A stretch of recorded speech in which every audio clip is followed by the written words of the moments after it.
Why has the US-Israeli war with Iran flared up again? On Tuesday, Iran downed a US Apache helicopter, which was flying above the Strait of Hormuz. The US responded by striking air defense and radar systems along Iran's southern border overlooking the strait. Iran then retaliated by firing missiles at US bases in Bahrain, Kuwait, and Jordan. The strikes came even as Trump insisted, "We're in the final throes of what will be a very, very good deal. Could be in 2 or 3 days." It also came just a day after Iran and Israel fired at each other, following Israel's strike on Iran's ally Hezbollah in Beirut. The two countries traded threats once more on Wednesday, as Qatari negotiators flew to Tehran to try and bridge remaining gaps in their positions. After 2 months of relative stability, why has the conflict heated up again? Mostly because no one is happy with the way that the war ended. America and Iran both needed an end to full-scale fighting, but the US and Israel couldn't end the war with a more hardline Iranian leadership wielded control over Hormuz and with the power to attack the Gulf states. Iran knew that they were both unhappy and worried that they would start another war to try and change the outcome. So it's tried to use its new leverage to deter them. That means the ceasefire has actually been more of a scramble for leverage. Iran wants to maintain its wartime leverage over the global economy and regional stability, while the US and Israel want to use the ceasefire to weaken that power.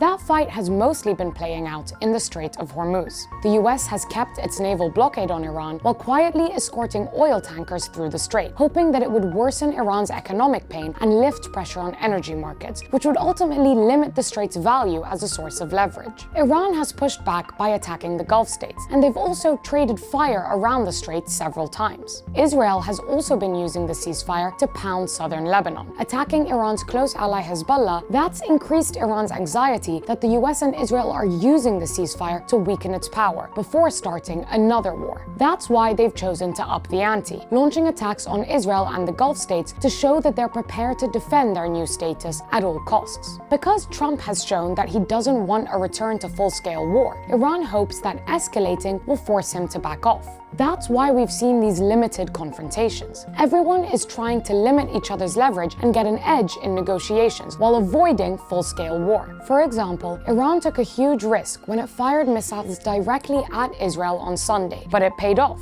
Israel had planned for much larger strikes on Iran, but a phone call from Trump forced them to limit their response. Still, it's unclear how long this back and forth can last without spiraling into another round of conflict. Trump's pressure on Israel to curb its attacks in Iran and Lebanon has created growing anger inside the country. Israeli leaders argue that their security needs shouldn't depend on US approval. Israelis now worry that every time they strike Hezbollah in Lebanon, Iran will fuel a regional escalation that forces Trump to intervene, severely limiting their freedom of action. According to an I-24 report, Netanyahu recently told his security cabinet that Israel may have to fight Iran alone, without US backing, with Israel's military chief of staff, Eyal Zamir, saying that almost any agreement with Iran is a bad agreement. And though Trump badly wants a deal, he's also not thrilled with his options. Iran's demands to release its frozen assets in exchange for limiting its nuclear program is very similar to the Obama administration's 2015 nuclear deal, which Trump has heavily criticized. So he also wants to pressure Iran into a better deal. It's easy to dismiss these statements as bluster and strikes as performance, but each day tensions grow, the risk of a spiral into war only increases.